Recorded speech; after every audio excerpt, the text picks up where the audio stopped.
This is a quick video how I shave, and I use a straight blade.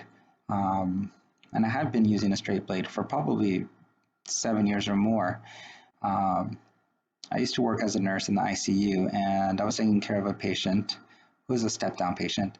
And I walked in his room, and he was using a straight blade to shave in his bed. And I'm like, whoa, whoa, hey man. Yeah. And so I told him, I was like, you can't be shaving if I can't remember what I was giving him. It was either heparin or Lovenox.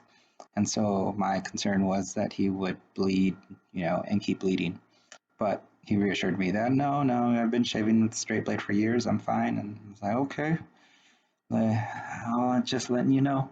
So we got to talking, and he told me, you should try it sometime. You should shave with the straight blade. And I was like, oh, it just seems so dangerous. Like it's kind of scary, and having a knife, really close to your jugular.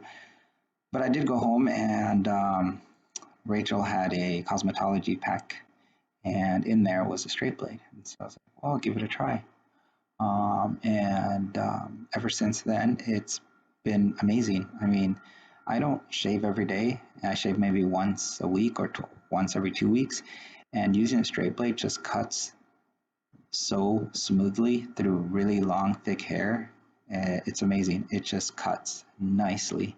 Um, it's one of my favorites. I use this Japanese feather brand, and it's got really good online reviews.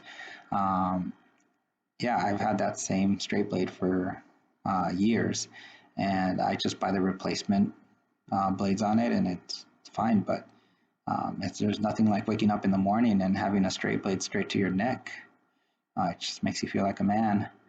And as you can see, it just getting the edges there, and I mean, I totally recommend using a straight blade to shave. I mean, once you do it, it's like, wow, it's you can never do it.